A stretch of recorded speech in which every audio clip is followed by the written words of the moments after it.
Madame, Monsieur, bonsoir et bienvenue au 20h30 de ce vendredi 19 mars 2021. À la une. Police camerounaise, un nouveau souffle des décrets du président de la République signé ce jeudi nomme des responsables pour mener les combats de la sûreté nationale. Tirer une plus-value conséquente de ces matières premières, c'est le défi que la Commission économique des Nations unies pour l'Afrique lance au continent. L'industrialisation est le premier pilier de cette quête. Monseigneur Ouattio, désormais évêque émérite de Bafoussam, atteint par la limite d'âge, l'homme de Dieu a démissionné de sa charge épiscopale ce vendredi. Les détails de l'annonce dans ce journal. Et voilà pour les titres.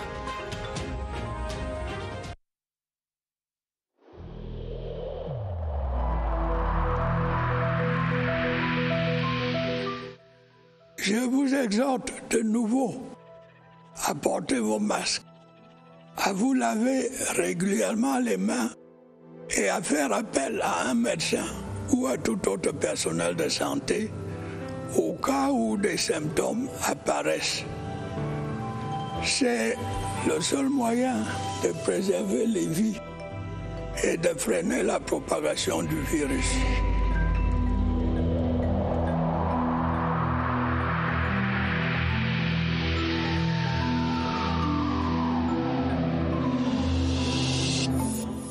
Une fois de plus, bonsoir. En ouverture de ce journal, le vaste mouvement opéré par le président de la République dans les rangs de la police hier, des nominations de nouveaux responsables pour relever les défis qui interpellent la police camerounaise aujourd'hui.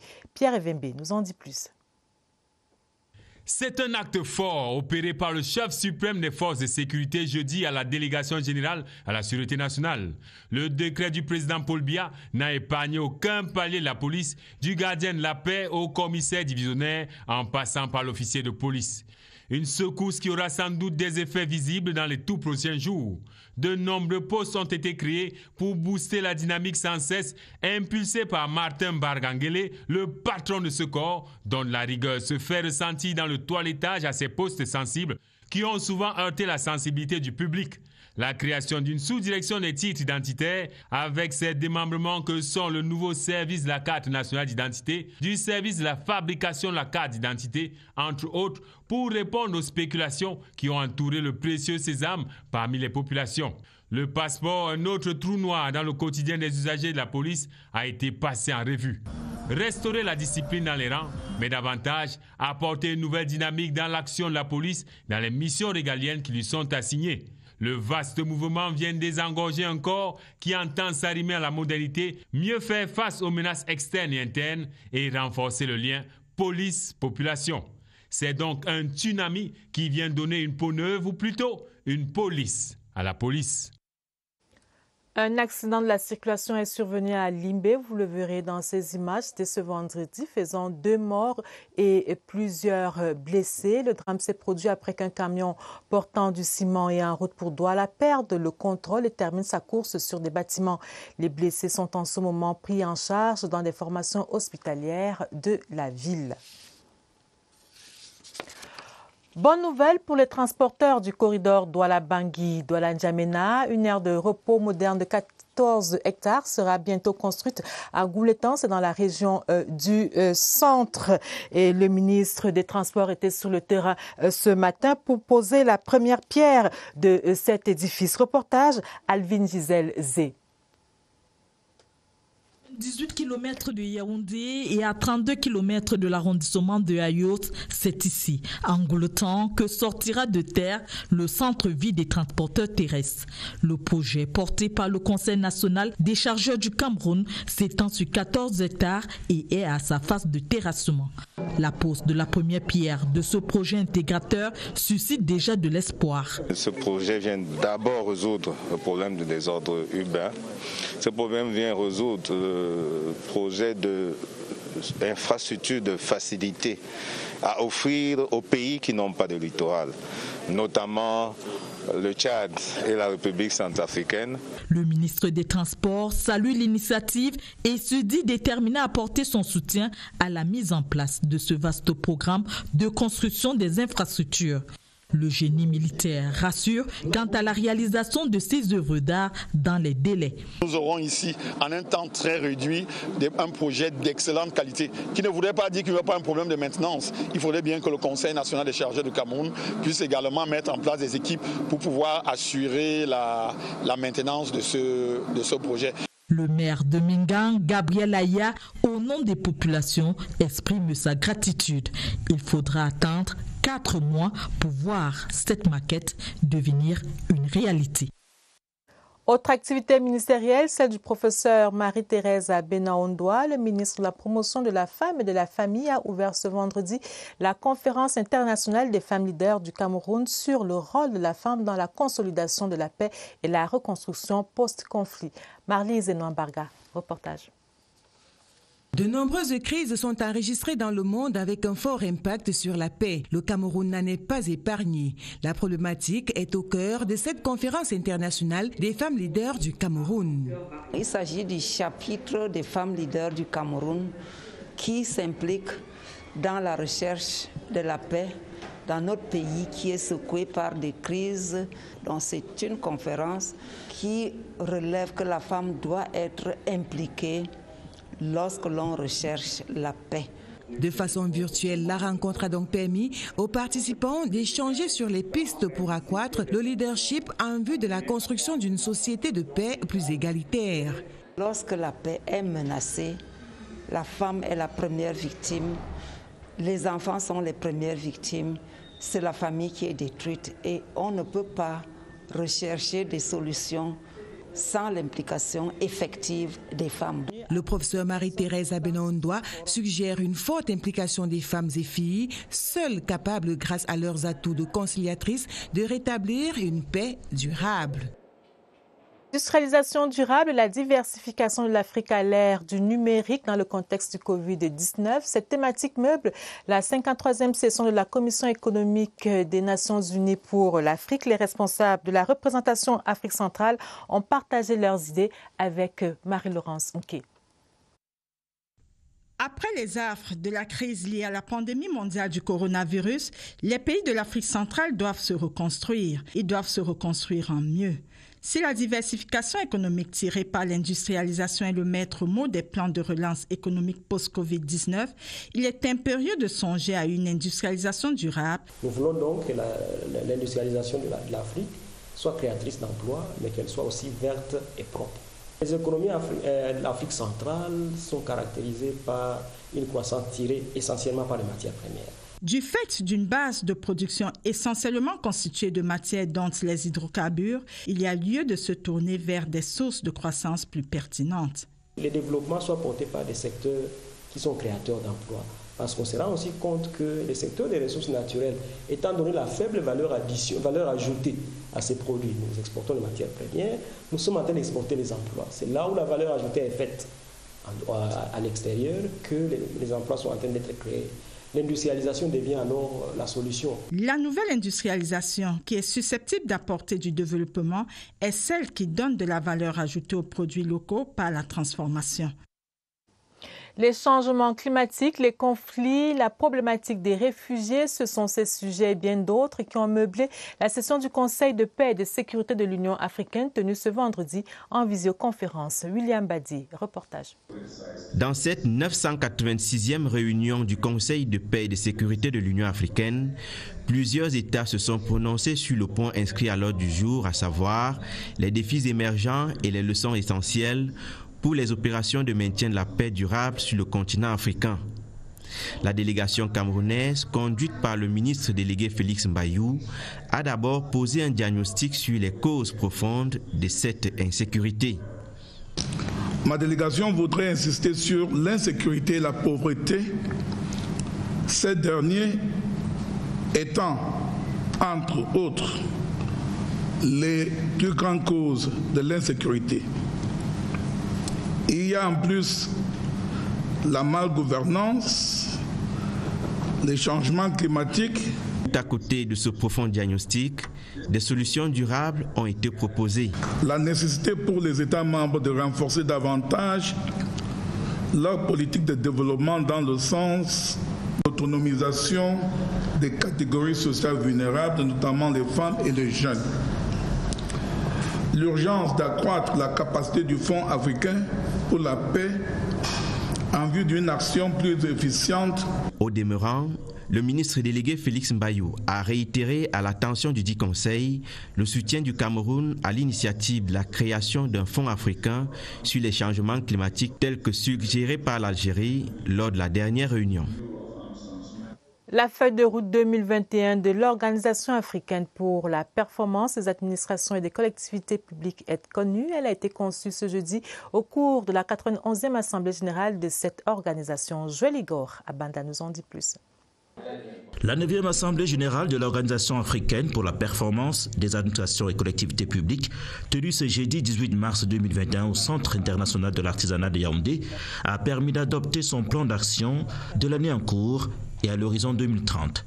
Notre objectif est d'enraciner la culture de la volonté et de la détermination des Africains eux-mêmes à la performance de leurs services publics dans la conduite des objectifs du développement durable. Cette organisation a signé des conventions de partenariat avec les villes et mairies du Cameroun, dont celle de Bertois. C'était l'occasion de voter le projet de désignation des ambassadeurs de bonne volonté de l'association. L'organisation a aussi désigné ses premiers et deuxièmes vice-présidents. Madame la Présidente disait tout à l'heure qu'il y a déjà des conventions en vue. On a été saisis.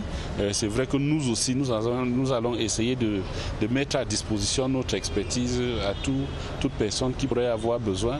L'objectif principal, c'est de voir comment on peut accompagner la politique publique qui est déjà en place. L'OAPAP est une association africaine d'action volontaire œuvrant pour la performance du service public. Elle a vu le jour en mai 2018 au Cameroun. L'école de commerce de Lyon a décerné ce vendredi 19 mars le titre de docteur honoris causa à Samuel Eto'o-Fils. Hervé Diaz, le président de l'école de commerce de Lyon, lui a attribué cette distinction en reconnaissance de son extraordinaire carrière sportive et de la qualité de son leadership social. Samuel Eto'o-Fils rejoint ainsi dans la catégorie des docteurs honoris causa de l'école de commerce de Lyon Alassane Dramane Ouattara, Faustin Archange Touadéra, Michel Roussin et bien d'autres.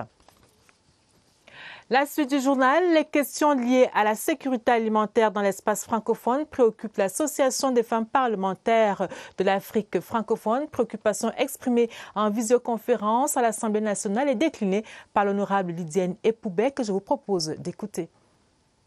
Nous avons présenté la situation de l'alimentation au Cameroun. Il faut dire que l'impact de la pandémie est perceptible au niveau de l'alimentation et nous avons insisté sur la collaboration du gouvernement camerounais avec la FAO qui a eu à aider le gouvernement camerounais sur plusieurs aspects, tant au niveau de l'élevage qu'au niveau de l'agriculture.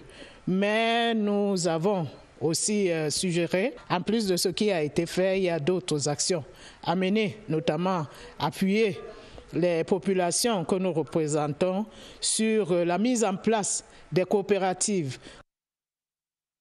Justement de l'Assemblée nationale, Cavaye Djibril a été reconduit au perchoir à la satisfaction des populations de l'extrême nord. Leur réaction captée par Alexis Guidiartoin.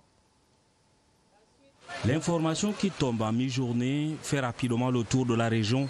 Et à Tokombéré, comme partout à l'extrême nord, l'on exulte. C'est une élection qui concerne pas seulement l'ensemble de la région de l'extrême nord. Nous sommes très contents. C'est un père. Nous lui souhaitons beaucoup de bonheur. Dans le chef-lieu de la région, c'est un réel motif de satisfaction et tous adressent leurs félicitations à l'homme du jour. Ce sont des sentiments de joie et de fierté de savoir que, une fois de plus, le président de la République a fait confiance à un digne fils de l'extrême nord, n'est-ce pas, en le maintenant au perchoir de notre Assemblée nationale. Pour l'organisation des femmes du Rassemblement démocratique du peuple camerounais, en choisissant le très honorable Cavaye Djibril pour diriger la chambre basse du Parlement, les pensionnaires de l'hémicycle ont ainsi fait confiance à toute la région de l'extrême nord. C'est la joie, c'est la satisfaction, parce que ne dit-on pas souvent qu'on ne change pas une équipe qui gagne. Toutes les femmes disent merci au chef de l'État. Tous réaffirment donc leur attachement au parti du flambeau ardent afin d'accompagner le président de l'Assemblée nationale dans sa lourde mais exaltante mission. Religion, l'évêque de Bafoussam, Monseigneur Dieudonné Ouattio, démissionne de sa charge épiscopale pour l'imidage. Le nonce apostolique Monseigneur Mourad l'a annoncé ce vendredi à la cathédrale Saint-Joseph. Certifié Ouest, Selvis Redjak. Reportage. C'est une messe de la solennité de Saint-Joseph, tout à fait particulière en la cathédrale de Bafoussam. Outre le fait qu'elle est présidée par le nonce apostolique, Monseigneur Julio Murat, il y a l'annonce de la démission de l'évêque diocésain, Monseigneur Dieudonné Ouattio. Ce dernier a tenu à lever tout équivoque sur cette décision. Selon le droit canon, chaque évêque qui atteint l'âge de 75 ans doit présenter sa démission au pape, ce qu'a fait Monseigneur Ouattio. Au cours de son homélie, le désormais évêque émérite de Bafoussam a exhorté les fidèles à suivre l'exemple de Saint Joseph, qu'il qualifie de figure providentielle de la paternité humaine. C'est un homme heureux qu'il prend son repos, la mémoire remplie de beaux souvenirs. Je suis content d'avoir fait ce que j'ai eu à faire. Grand souvenir, c'est l'ordination épiscopale d'un jeune que j'ai accompagné depuis l'université jusqu'à sa consécration épiscopale, mon ancien évêque auxiliaire. Le nonce apostolique a tenu une concertation avec le collège des consultateurs pour la désignation d'un administrateur diocésain.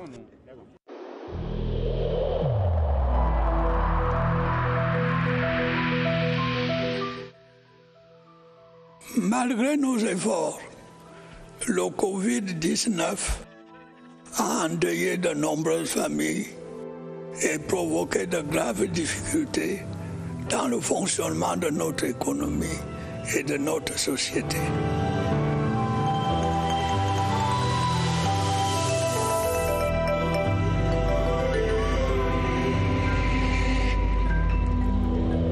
Lutte contre le coronavirus, justement, quels sont les résultats de l'unité de prise en charge d'Orca? Bilan avec Évariste Eyenga. Évariste, bonsoir.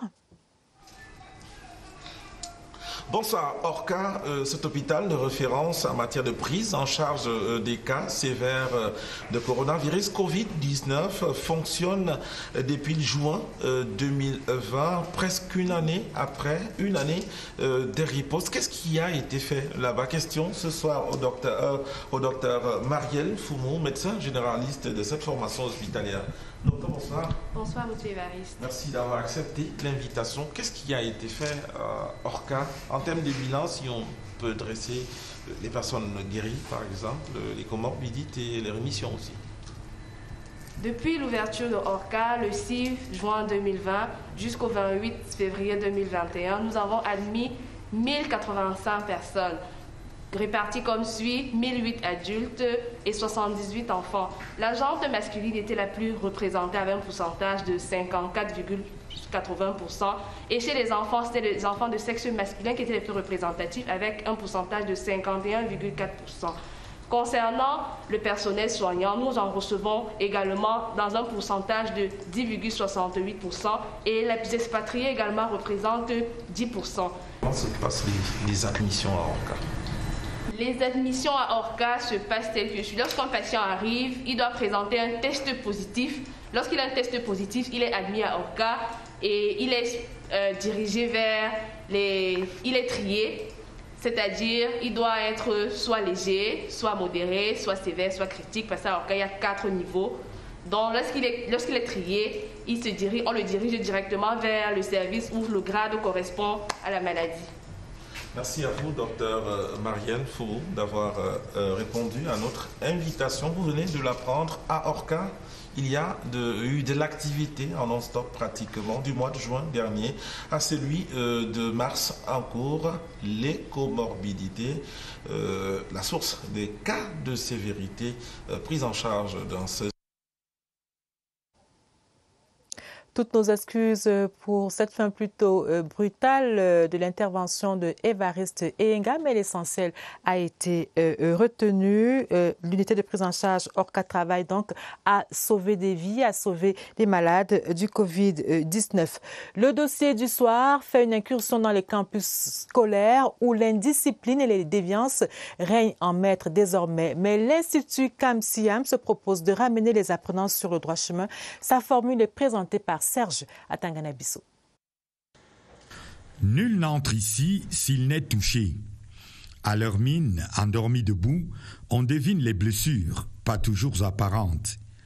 Il faut les laisser parler. J'ai commencé par curiosité. C'était dans un restaurant avec des amis. On avait remplacé la chicha qui avait dedans par du cannabis. C'était pour essayer de me libérer l'esprit, de m'évader vis-à-vis de certains blocages.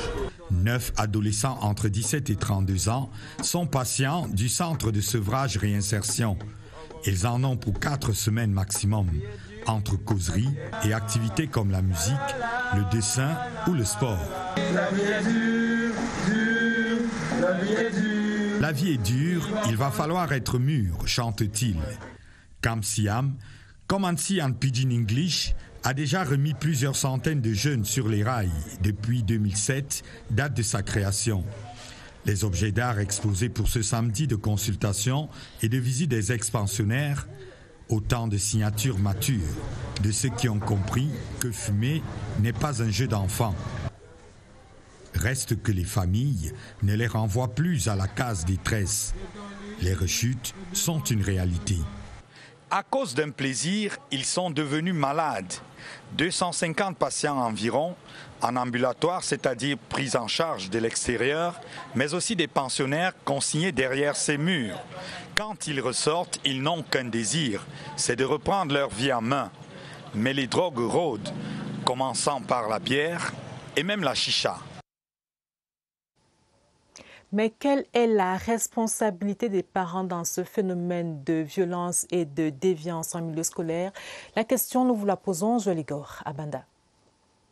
Ce cas du lycée bilingue de PK21 à Douala rappelle à suffisance la recrudescence de la violence en milieu scolaire au Cameroun. Du coup, un doigt accusateur est pointé sur les parents. La base de cette délinquance-là, ça commence à la maison. C'est d'abord nous les parents. Déjà quand les parents refusent qu'on puisse sanctionner l'enfant à l'école, c'est pour donner la tête à l'enfant. L'effort que nous avons à faire, de veiller justement à ce que les enfants ne fréquentent pas un type de personnes. Remédier à ces fléaux, les parents d'élèves se ressaisissent et adoptent des attitudes salvatrices. Chaque week-end, ils doivent laver les sacs. Je vais tout par terre, tout. Si je vois une histoire que je sais que je n'avais jamais acheté ça à mon enfant, ça, tu as pris ça où? Il me dit que non, c'est mon ami qui m'a donné, tu dis que bon, demain, tu vas arriver à l'école, je ne veux plus voir ça dans le sac. On vérifie le contenu des sacs régulièrement et puis on essaie de donner des conseils. Au-delà de la prise de conscience de certains parents rencontrés dans les rues de Yaoundé ce vendredi matin, on évoque l'absence de la collaboration d'antan entre le corps enseignant et les parents d'élèves. La solution, selon moi, c'est vraiment qu'il y ait une sorte de combinaison entre les parents et les enseignants. Convoquer les parents quand un enfant fait quelque chose. Pour ces hommes et femmes, élèves dans le passé et aujourd'hui parents, il faudrait être plus regardant vis-à-vis des enfants à la maison, mais aussi promouvoir un système éducatif participatif pour barrer la voie à la violence et à la criminalité en milieu scolaire au Cameroun. Et que faire donc face à l'indiscipline et aux déviances en milieu scolaire? Le ministre des Enseignements secondaires opte pour la sensibilisation et le maintien des élèves à l'école. Hôte du lycée des Kounou ce vendredi, elle a prescrit l'intention des lycéennes impliquées dans une affaire de mœurs. Laetitia Nana. À peine a-t-elle foulé le sol du lycée bilingue des Kounou à Yaoundé que la ministre des Enseignements secondaires se heurte à quelques cas d'indiscipline. Il est 8h30. Des élèves retardataires sont astreints à des corvées. Nalo Valionga les interroge sur les raisons de leur retard. Why are you late? Alertés par le chahut qui s'échappe de Fomtou, elle s'y dirige et constate avec regret l'absence du professeur de chimie. En classe de terminale C, la ministre ordonne une fouille systématique des cartables. Au final, une paire de ciseaux retrouvés. L'objet contondant intrigue le membre du gouvernement. Tu n'as pas besoin de ça aujourd'hui. Tu peux utiliser ça pour tuer quelqu'un. Après un huis clos de plus de 2 heures de temps, avec le proviseur, ses collaborateurs et les mineurs impliqués dans l'affaire de mœurs légères qui défraie la chronique en ce moment, le verdict tombe. Madame a aussi préconisé que les élèves ne soient pas exclus, mais qu'elles soient davantage assistées, afin de pouvoir résister de manière plus résolue aux différents chocs de ces temps qui sont si agités. Pour les 7000 autres élèves du lycée bilingue des Kounou, la rigueur est de mise. Le fouet suffira-t-il à éradiquer l'indiscipline dans les rangs? Un livre blanc pour présenter l'expertise de la diaspora camerounaise en matière de décentralisation. Les grandes lignes ont été déclinées ce vendredi à Yaoundé par le Haut Conseil des Camerounais de la diaspora. Mohamed Nana, reportage. Une diaspora si loin, mais toujours si proche, tant elle sait s'affranchir des limites géographiques. En France, ils sont 300 élus locaux d'origine camerounaise, mais leur cœur n'a jamais cessé de battre pour leur pays. Le 10 février dernier, dans son adresse à la jeunesse camerounaise, le chef de l'État Paul Biya leur tendait la main. Ils l'ont saisie et n'entendent plus la lâcher. Ce lien, ils veulent le consolider en apportant leur expertise dans le processus de décentralisation. Le but du réseau, c'est de travailler à ce que chaque enfant du Cameroun élu dans la diaspora, à l'extérieur, parraine une commune camerounaise. Leur action se décline entre les lignes de ce livre blanc. Un document qui propose la création d'un corps des volontaires des territoires. Organiser une vaste plateforme qui va permettre aux Camerounais de l'extérieur qui viennent passer des vacances au Cameroun pour offrir du temps libre, du temps volontaire pour permettre aux métiers communaux, aux métiers régionaux d'être exercés. Mobiliser les forces, les intelligences, les ressources et les capitaux. Une cause noble saluée par les maires et présidents des conseils régionaux. C'est une démarche qui est très bien appréciée et elle est indispensable et très utile pour le mouvement de la décentralisation au Cameroun. Le Haut Conseil des Camerounais de la diaspora de France reste attaché à l'œuvre de construction du Cameroun et le fait savoir. Ce communiqué qui nous vient de la présidence de la République, le chef de l'État a désigné le ministre de l'Agriculture et du Développement rural pour le représenter aux obsèques de M. Bernard Djonga, président de l'Association citoyenne de défense des intérêts collectifs, ACDIC, directeur de publication du journal La Voix du Paysan, décédé en France le 21 février 2021 des suites de maladie. C'est signé Samuel Mvondo Ayolo, directeur du cabinet civil de la présidence de la République. Le Premier ministre ivoirien Ahmed Bakayoko repose désormais à Séguéla, son village natal. Ici au Cameroun, les Ivoiriens portent le deuil et reçoivent la compassion émue des Camerounais et des autres communautés. Sévérin Legambélé. Loin de la scène principale des obsèques du Premier ministre chef du gouvernement ivoirien, l'ambassade de la Côte d'Ivoire au Cameroun a exprimé par des signes extérieurs le sentiment de tristesse éprouvé à la suite du décès d'Ahmed Bakayoko. Drapeau en berne pendant les 8 jours de deuil national décrété. Et puis, un livre de condoléances a été ouvert pour honorer la mémoire de l'illustre disparu. Des présences significatives des autorités publiques, des messages, des chaleureuses pensées, des pays amis consignés dans un registre pour partager le chagrin lié à la perte d'un personnage que l'on dit charismatique et populaire. Il faut dire que le Premier ministre Ahmed Bakayoko est un très proche collaborateur du président de la République Alassane Ouattara. Il est très apprécié par la jeunesse ivoirienne, dont il est modèle. C'est une personnalité de grande générosité et d'une loyauté exemplaire. L'hommage officiel, solennel et populaire rendu au Premier ministre chef du gouvernement ivoirien a un sens. À jamais, dans les cœurs. L'agenda culturel du week-end, dans la suite du journal, des contes et du cinéma au menu. Tenez, le film burkinabé Sankara et moi sera projeté à Canal Olympia, ici même à Yaoundé, ce samedi. Laetitia Onana déroule l'affiche culturelle du week-end. Savez-vous pourquoi la tortue est l'animal le plus sage de la forêt? Un artiste camerounais au talent de conteur est à l'Institut français de Yaoundé. Azazou est en spectacle ce samedi à 20h à l'occasion de la Journée internationale de la francophonie. Ils marchaient ensemble, ils mangeaient ensemble, ils dansaient ensemble, riaient ensemble. Toujours ce samedi à Canal Olympia de Yaoundé, projection dès 15h du long métrage Sankara et moi. Tu rases ma moustache et tu te moques de mon béret. Pourquoi il me regarde comme ça? Une réalisation du Burkinabé Laurent Desboises. Restons dans les salles de cinéma où le film Shenaningang de la Camerounaise Muriel Blanche crève l'écran. Et c'est ma dernière offre. Plus jamais de t-shirt. Je dis plus jamais. Rendez-vous ce dimanche dès 17h à Canal Olympia Bessengue à Douala. Bon week-end.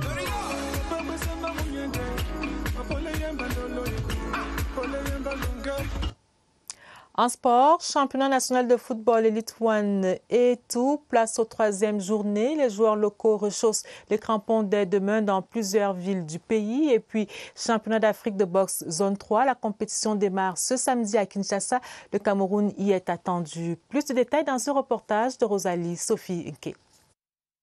9 boxeurs camerounais à l'assaut du titre continental. La team va représenter le vert ou jaune au championnat d'Afrique de boxe zone 3. La compétition qu'accueille la République démocratique du Congo est prévue du 20 au 27 mars dans la ville de Kinshasa. Le Cameroun va tenter de se qualifier pour les prochains Jeux olympiques malgré l'absence de son champion Wilfried Seyi, exclu pour indiscipline. Des rings de boxe vers les tatamis, le karaté se met en scène. Ce samedi, la nouvelle saison de karaté s'ouvre dans 2 ligues régionales du pays, notamment celle de la Damawa et du centre. Art de combat toujours, cette fois-ci c'est le Nambudo qui entre dans l'arène. Les arbitres de la discipline prennent part à un stage national technique qui a démarré ce vendredi à Yaoundé au gymnase du club Beyak.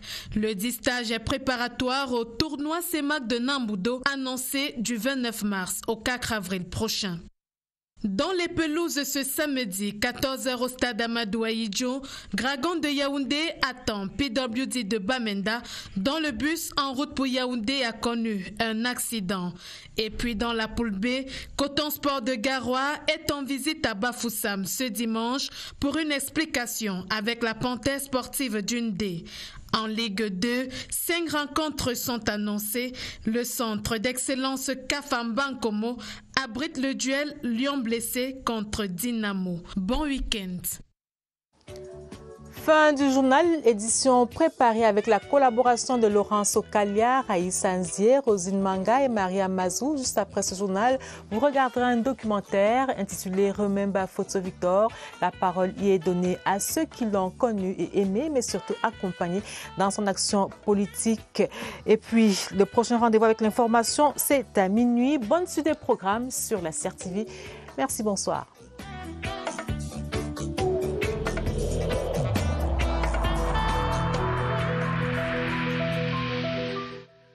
Je vous exhorte de nouveau à porter vos masques, à vous laver régulièrement les mains et à faire appel à un médecin ou à tout autre personnel de santé au cas où des symptômes apparaissent.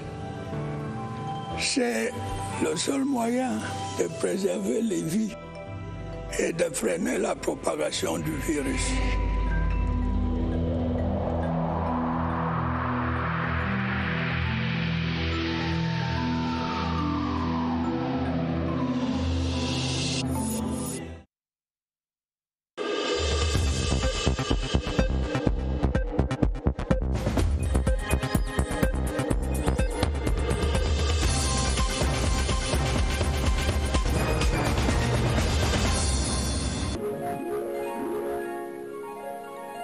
CRTV News, ici, toute l'info.